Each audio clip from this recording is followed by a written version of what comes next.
O misticismo como a obra-prima dos enganos de Satanás para os tempos do fim, os tempos em que estamos vivendo. Mas seria apenas agora que o misticismo estaria alcançando o seu apogeu? Se eu te contasse que existe por aí uma serpente que fala, será que as mídias todas não correriam para focalizar esse inédito animal, essa coisa espantosa? As pessoas, a ciência estudaria, as pessoas se debruçariam, os zoológicos disputariam, o mundo inteiro seria chamado a atenção para uma serpente que falasse. E foi exatamente isso que aconteceu. O mais encantador de todos os animais, um animal alado que voava. A serpente era assim, dourada, encantadora. E agora surpreendeu a humanidade, porque Eva foi surpreendida com uma serpente que fala em Gênesis 3, 1 a 5. Ora, a serpente era a mais astuta de todos os animais selvagens que o Senhor Deus tinha feito. E ela perguntou à mulher, foi isto mesmo que Deus disse, não comam de nenhum fruto das árvores do jardim? Respondeu a mulher à serpente, podemos comer do fruto das árvores do jardim, mas Deus disse, não comam do fruto da árvore que está no meio do jardim, nem toquem nele, do contrário, vocês morrerão. A serpente astutamente chamou atenção, primeiro por estar próxima à árvore, estar na árvore, com o fruto proibido na boca. E ali ela estava falando e mostrando que realmente o fruto era diferenciado. Como? Disse a serpente à mulher, certamente não morrerão. Deus sabe que no dia em que dele comerem, seus olhos se abrirão e vocês, como Deus, serão conhecedores do bem e do mal. Agora nós conhecemos o mal, porque antes somente o bem acampava nesse planeta.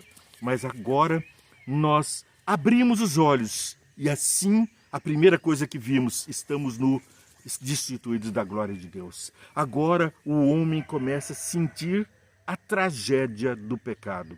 Assim, a palavra de Deus, certamente morrerás, porque foi Deus que disse a Adão.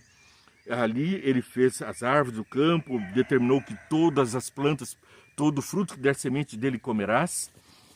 E ali o homem que cultivava o jardim foi então advertido, não toque no fruto do conhecimento do bem e do mal, porque no dia em que tocardes, certamente morrerás. A advertência já vinha sido feita em Gênesis capítulo 2, mas o misticismo, o encanto do inóspito, do diferente, daquilo que está além da imaginação, hipnotizou Eva e ela acabou enganada pelos seus sentimentos. E essa é a armadilha de Satanás. Experiências místicas fazem com que nós estejamos distraídos da orientação do místico Deus. Porque misticismo aponta para um relacionamento do homem natural para com Deus. E alguns com um significado maior, mais amplo, com o sobrenatural. O que é o sobrenatural, senão aquilo que a experiência humana ainda não visualizou, experienciou, experimentou? Nós temos que ter os olhos abertos, porque Deus encaminha sempre a sua palavra, de uma forma que nós possamos estar alertas, não toque no fruto do conhecimento do mal. As advertências do conhecimento estão todos na palavra. Antes que Satanás imagine uma astúcia para capturar você, já vem ali a salvaguarda. Vemos então um trecho interessante na palavra de Deus em Paulo, dizendo aos 2 Coríntios, capítulo 11, 14 e 15. Aqui no capítulo 11, versos 14 e 15, nós vamos então ler. Isto não é de admirar, pois o próprio Satanás se disfarça de anjo de luz. Portanto, não é surpresa que os seus servos finjam que são servos da justiça, a fim deles será o que as suas ações merecem. O fim dos demônios e dos homens... Perdão, os cachorrinhos hoje aqui estão impossíveis, né? Vamos então dar continuidade.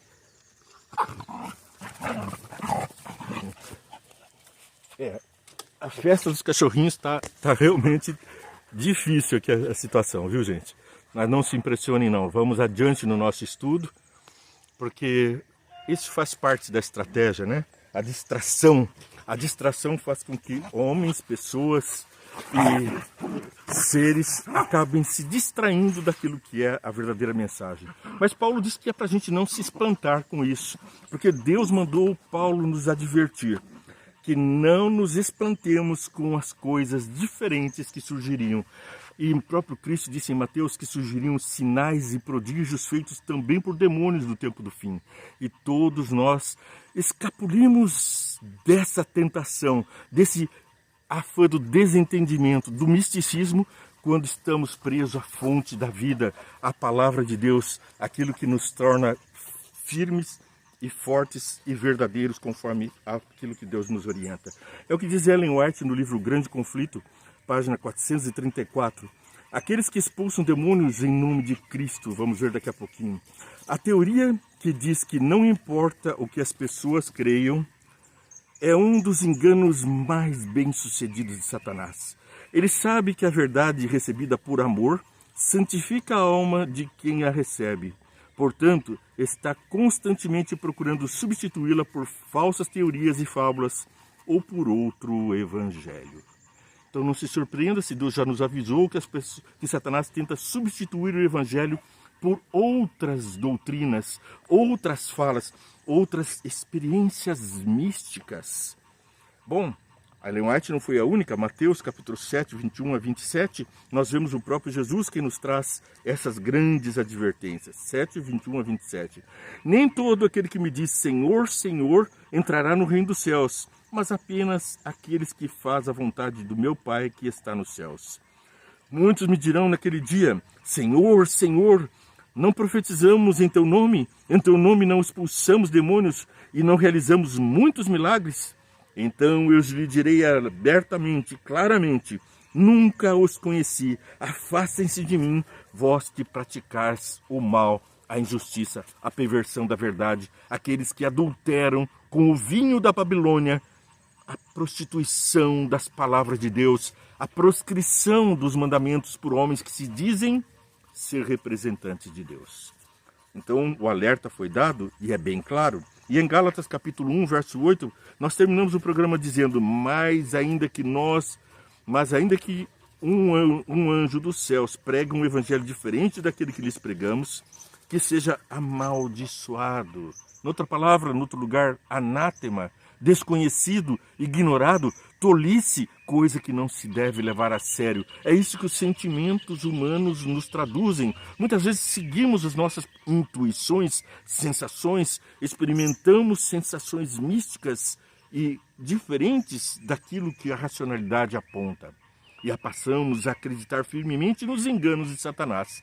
A palavra de Deus diz, certamente morrerás, mas achamos desculpinhas para encontrar almas penadas, almas iluminadas, almas que estão a trazer conhecimento do gnomos, dos outros mundos, dos outros planetas extraterrestres, e sinais não vão faltar no final dos tempos, porque quando urge o movimento de Deus para salvar, é aí que Satanás também tem a maior urgência em destruir e tornar totalmente inapta a operação de Deus para salvar a mim e a você. Bem, você assistiu Vê e Entende para ver, curtir, compartilhar e orar com a gente. Não se esqueça, você deve tocar o sininho e para todas as programações estarem com você, compartilhe também com os amigos. Oremos. Pai amado, nós estamos diante de Ti, porque estudamos a Tua Palavra e queremos a luz para os nossos caminhos. Não queremos andar nas trevas, nem nos enganos, nem nos próprios sentimentos, nem nas sensações, nem naquelas grandes euforias, mas queremos nos apegar à verdade, a verdade do Cristo crucificado, do Cristo Redentor, do Cristo Salvador, que nos salvará e que nos salva agora de toda essa podridão, dessa perversidade, desse pensamento, dessas sensações que não são fundadas na Tua Palavra. Inunda o nosso coração com o sentimento do Teu Santo Espírito e o entendimento da Tua Palavra para prosseguirmos nos Teus bons caminhos. Abençoa todos que estão assistindo em nome de Jesus. Amém. Vê e entende. Deus te abençoe.